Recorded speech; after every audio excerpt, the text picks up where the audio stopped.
Hey there guys, and welcome to the next collections volume here on the channel. It has been a very long time since I filmed the collections volume. This will actually be number 17 in this video series. Basically what a collections volume is, I just go through and kind of show you guys a bunch of cool things that I've made. This one's going to be on a bunch of cool paintings. I've kind of gone through my whole collection, picked out I think the best ones, and I really wanted to show them to you in this volume. Some of these I've made for time lapses, some of them I've made just for the sheer heck of it, for the Duct Tape Festival, or just because I wanted to kind of show off what I could do with duct tape. So without further ado, let's get started here on collections volume 17. I'm really excited, hope you are too. Alright, so you're going to see a whole bunch of really cool things in this one. This one's actually a silhouette of Sherlock that I made about a few months ago. Got really involved with the BBC version of Sherlock, and this was one of the ways I kind of paid tribute to the show that I really like. So, of course, you see Benedict Cumberbatch here, and it's a great silhouette. I didn't actually ran out of black, so I ended up using purple because he always wears a kind of a purple collared shirt on the show, which is really popular. So that's the silhouette there. Some of these are silhouettes, some of them are different kinds. This one's another kind of pop culture one with Dexter. Watched a few episodes of this back when I was a kid, but this one was a lot of fun with a lot of different contrasting colors with the light blue and the orange and a bunch of other cool colors mixed in there, which is really neat. This one made a long time ago. This one's of course Knuckles the Echidna. This one I was experimenting with, I've done a few times with Sharpie lines to kind of give an idea to add kind of a bunch of texture to the different colors or the different pieces. All the border lines you see here are made with Sharpie with the exception of his nose. So it kind of adds that cool effect to it, which you literally cut out all those little pieces out of black duct tape, but it would take forever. So the Sharpie adds a nice kind of easy way to do that, and it still looks just as cool as you can see there. So that's Knuckles the Echidna. This is Zim from Invader Zim. This has been a long time since I made this one. I'm not totally sure. I made it just as a request, but I'm pretty sure it's from Invader Zim. You guys might have to correct me if I'm wrong, but pretty sure it is. And this one, you see, that is really cool. This one was a lot of fun because I had a lot of contrasting colors as I had on a few previous paintings, and this was on a much smaller piece of canvas, so I had a little bit of a smaller field to work with. So one of my favorite TV shows back when I was a kid was the Powerpuff Girls. I always thought it was really neat and the animation was really well done. This one is of course of the Professor from Powerpuff Girls, and this one was actually the fourth one I made. I actually made all three other Powerpuff Girls, which you'll see coming up. I have all those chosen to be in here. But this one was really cool, a lot of black and white, and it kind of goes perfectly with that kind of animation pattern that you see on the show. This one, of course, is Pudge the Fish from Lilo and Stitch. I made this one recently, just a few Fridays ago, so you can see that. A lot of cool contrasting colors with the orange and the electric blue.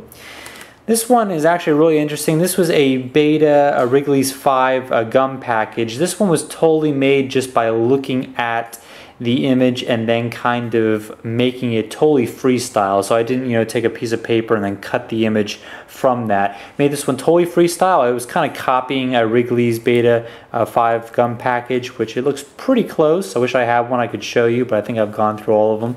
But it's pretty close, and this one's kind of like just all duct tape, just a piece of duct tape fabric. Here is Goofy, another one of my favorite Disney characters. This one was a lot of fun. The hat definitely stands out with that lime green on black on an all-white background, so that one's really nice. Next one we have Bubbles, of course, and I'll see if I can kind of align all these together. These ones are pretty much one of my favorites here because they're so much fun to make. That whole background with having a black background around the entire character really comes out well when you do it with duct tape.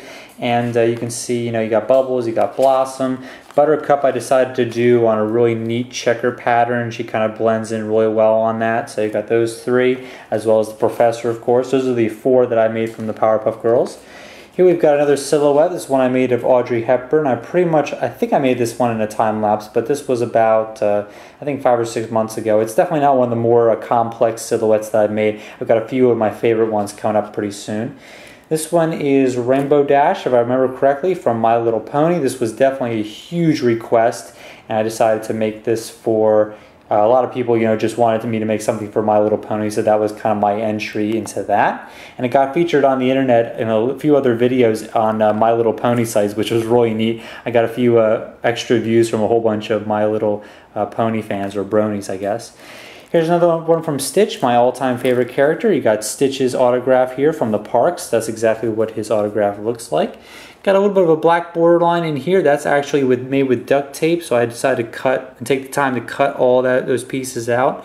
And of course, it looks just like Stitch. Definitely wanted to make that one look really nice.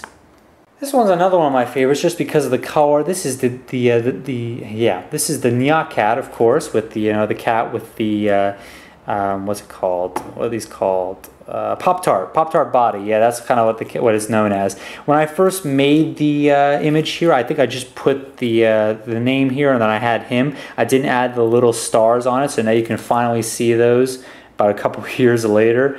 So they look pretty cool. The whole thing looks really nice. It's one of my favorite because it has that amazing color pattern on it, and it has that black background once again, like the Powerpuff Girls.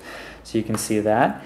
This one, once again, also from just the one I had before, Invader Zim, I think. I want to say, I'm crossing my fingers. And this one was a lot of fun to make, just like the other one, because it had a lot of those contrasting colors.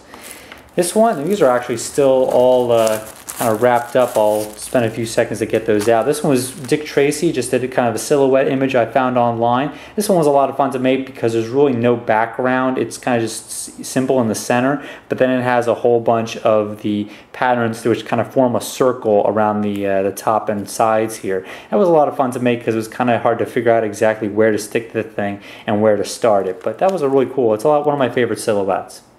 So we're coming down the home stretch, only a few more to go. This is a cool one I made of the Union flag. This one I made about 2 or 3 years ago, and I made a similar one in a time lapse fairly shortly a few weeks ago on the channel, which was really cool. I think it was around The Who, which is one of my favorite bands. This one's another kind of a silhouette of Batman. You used a couple different colors instead of just the white, so I had the gray in the background as well as the white, and you can tell that image kind of fills in all the gaps in between. You kind of have to look at it a little bit from a distance, but it does look pretty cool. It's one of the cooler silhouettes I've made, but it's not exactly one of my favorite ones. Now we're coming to pretty much my top 3. This is, of course, my Sonic painting. I made this one, I think, a few weeks after I made my famous Sonic wallet. I figured I had to, if I put him on a wallet, I definitely had to put him on a painting, as you can see here. A lot of different colors all kind of put on there. You can tell that the tape's kind of rising up off the easel, the canvas a little bit. I'm not exactly sure why it always does that, but it gives it a kind of a cool ripple effect, I suppose. Kind of like if you left it out in the sun for too long. So that's one of my favorites, the Sonic the Hedgehog painting. This is pretty much my favorite silhouette. This one, of course, is of Marilyn Monroe. This one looks pretty great from a distance. Maybe I can back it up a little bit. I can take the tripod back.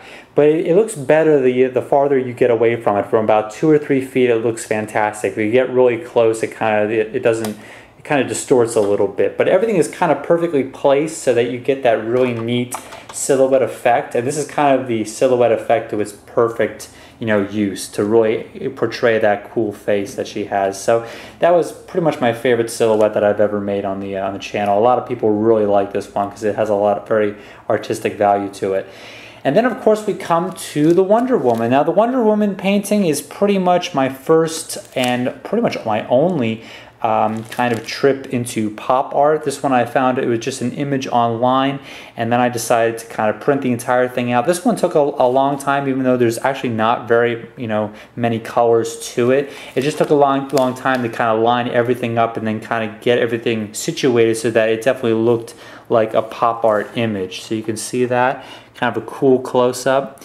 This one and the Marilyn Monroe piece I actually took to the Duct Tape Festival a few times to kind of show off, and those were probably the two out of all the ones I had that people really liked, and they really thought it was really cool how you could do something like that with duct tape. And you really can't blame them. It's very neat that you can do something, create something of that artistic value just out of some tape and some canvas.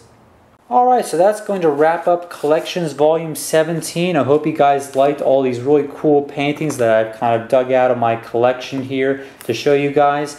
And of course there'll be more videos coming to the channel pretty soon. I have another tutorial lined up for the next couple of days, so watch out for that. And really hope you guys like this Collections Volume 17. I'm going to be hoping to make a few more of these videos coming soon within the next 3 to 4 months. I usually release one probably every 3 to 4 months or so. I'll be making a few more new things and then showing those on the channel as well. So like I said, hope you guys liked the video. I'll catch you next time on the channel for more videos.